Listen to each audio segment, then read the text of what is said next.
बिस्मिल्लाहिर्रहमानिर्रहीम। Dear student, अस्सलाम वालेकुम, वेलकम बैक। इस वीडियो लेक्चर का जो पहला हिस्सा था, लेक्चर नंबर 7 पार्ट ए में, उसमें हमने अरिथमेटिक मीन की दो प्रॉपर्टी स्टडी किए थे। अब इसमें जो है हम मज़ीद दो प्रॉपर्टी जो है अरिथमेटिक मीन जो है हम स्टडी करेंगे। ठीक है, तो उसमें हमने पढ़ा था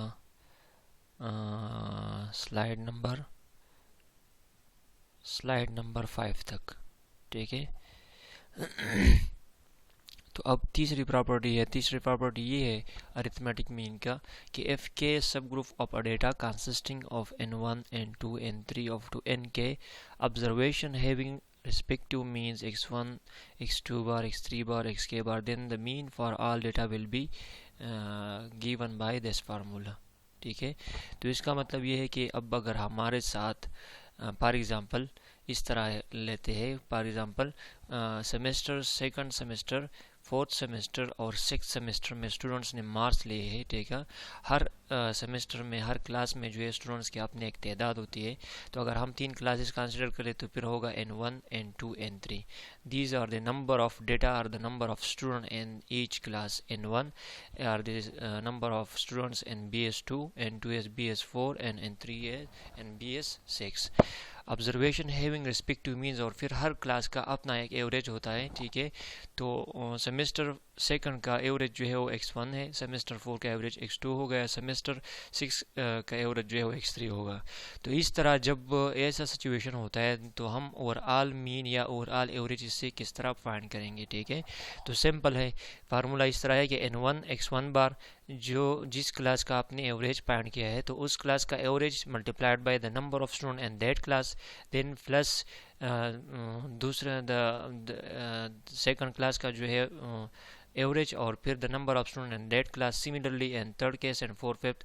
तो ये सब हम जो है ऐड करेंगे और फिर डिवाइड करेंगे n1 plus n2 plus n3 means हर एक क्लास में जितने नंबर ऑफ स्टूडेंट्स है उस सारों को जो है हम ऐड करेंगे और उस पर हम डिवाइड करेंगे। ठीक है, तो इस तरह जब सिचुएशन आ जाता है, मतलब 3 सेक्शन है या 4 सेक्शन है या 5 सेक्शन है, हर सेक्शन में अलग तादाद है चीज़ों का और हर सेक्शन के लिए ऑलरेडी एवरेज या अरिथमेटिक मीन जो है हमने फाइंड किया है। ठीक है, अब ओवरऑल एवरेज क्या होगा, तो ओवरऑल एवरेज फिर हम इस फार्मूले से मालूम करेंगे। ठीक है, जनरली हम जो है समेशन फॉर्म में इसको इस तरह लिख सकते हैं कि summation N I x I bar divide by summation N i, means हर एक जो करस्पॉन्डिंग अरिथमेटिक मीन है उसका जो है और जिस तादाद के लिए वो फाइंड किया गया है उसके साथ मल्टीप्लाई करेंगे, फिर तमाम को जो है ऐड करेंगे और फिर द नंबर ऑफ स्टूडेंट्स जितने भी हैं, मतलब ऑब्जर्वेशन जितने भी, उस पर हम डिवाइड करेंगे n1 plus n2 plus n3 and so on. ठीक है, चलो इस पर एग्जांपल करते हैं। एग्जांपल नंबर 3.3 मैंने बुक से लिखा है, द मीन हाइट्स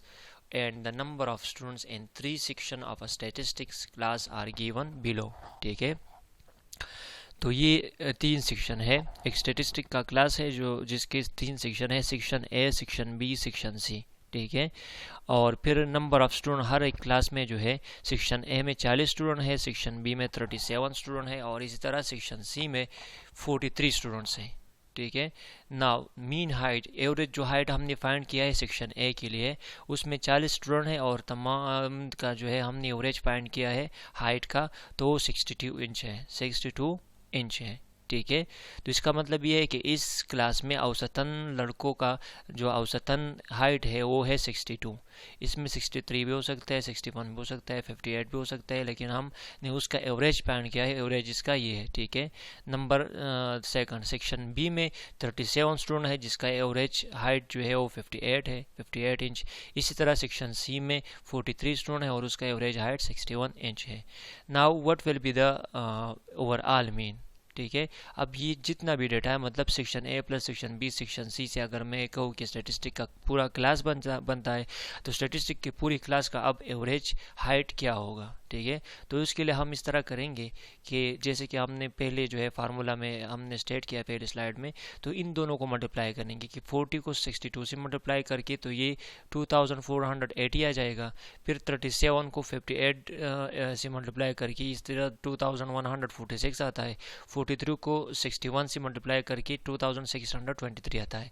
तो ये वही चीज़ है NIXI, ये हमने NIXI फाइंड किया। अभी इस NIXI को जो है XI बार को हम ऐड करेंगे summation N I x I bar which is equal to 7249, ठीक है। Now formula for the mean in such a situation is like this. We have already stated this in the previous slide. So यही formula हम use करेंगे। तो हम अभी divide करेंगे 7249 120 पर, ठीक है। तो इसको डिवाइड करके हमारे साथ आता है 60.4 इंच। तो इसी तरह ये 62 एवरेज था सेक्शन ए के लिए, ये 58 एवरेज था सेक्शन बी के लिए, 61 एवरेज था सेक्शन सी के लिए। ओवरऑल जो एवरेज बनता है वो है 60.4 इंच। तो इस ऐसी सिचुएशन में हम इस तरह फाइंड करेंगे। तो ये third property of arithmetic mean थी, ठीक है। Now we are going to state the fourth property of the arithmetic mean, ठीक है। तो वो है 4 is equal to F Y I is equal to X I plus B. इसका मतलब ये है कि अगर एक डिपेंडेंट वेरिएबल जो है वो एक्स वेरिएबल के फॉर्म में इस तरह हम मतलब एक्सप्रेस कर सके कि Y I is equal to X I plus B, ये एक लीनियर ट्रांसफॉर्मेशन है या ये एक जो है मतलब लीनियर कम्बिनेशन फिर बनता है। I is equal to 1 2 3 of to n where a and b are any two numbers and a is not equal to 0। Simple है, वाई जो है डिपेंडेंट वेरिएबल है और एक्स जो है इंडिपेंडेंट वेरिएबल है, और हर एक वाई जो है जो डेटा है y1 y2 y3 y4 वो असल में x1 x2 x3 x4 से इस एक्सप्रेशन के मुताबिक आ जाएगा, ठीक है। मतलब y1 बराबर होगा ax1 प्लस बी का, y2 बराबर होगा ax2 प्लस बी का, एंड सिमिलरली y3 बराबर होगा ax3 प्लस बी का, where a is not equal to 0 and b are any positive number any number, ठीक, okay, and b are any two numbers where I start from 1 up to n। तो इस हालत में ये कहते हैं कि ये जो आउटपुट है वाई आई इसका एवरेज बराबर होगा A time the average of data x I plus B. तो ये कहते हैं कि फॉर एग्जांपल दो सेट्स है, एक सेट में एक्स आई डेटा है, दूसरी सेट में वाई आई डेटा है, और वाई आई जो है एक्स आई से इस रिलेशन के मुताबिक जो है वो रिलेटेड है।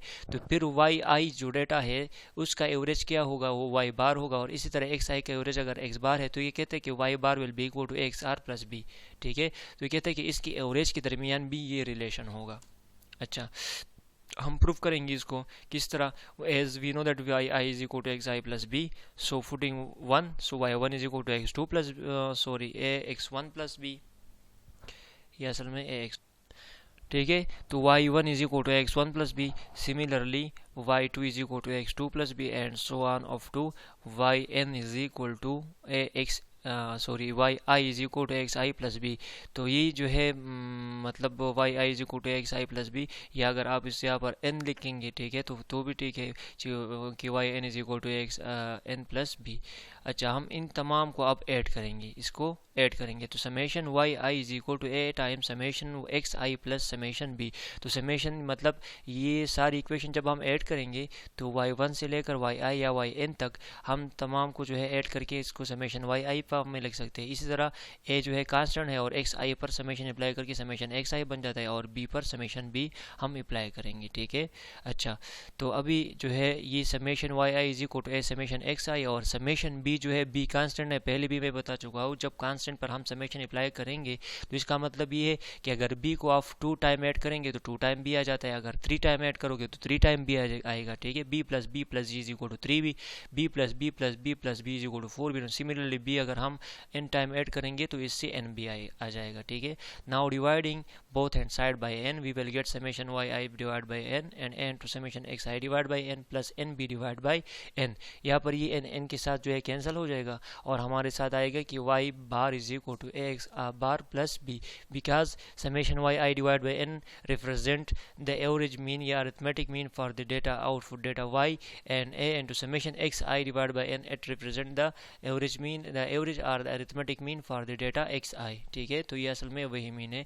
तो हमने प्रूव किया अगर इंडिविजुअल डेटा जो है वाई आई वो इस तरह रिलेटेड हो आउटपुट इनपुट डेटा के साथ y is equal to X I plus B, तो इसका जो एवरेज आता है वो भी इस रिलेशन को फॉलो करेगा कि y bar is equal to x bar plus B, ठीक है।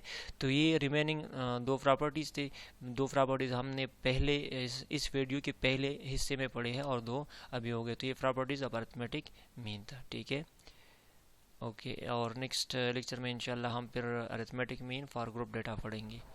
वस्सलाम।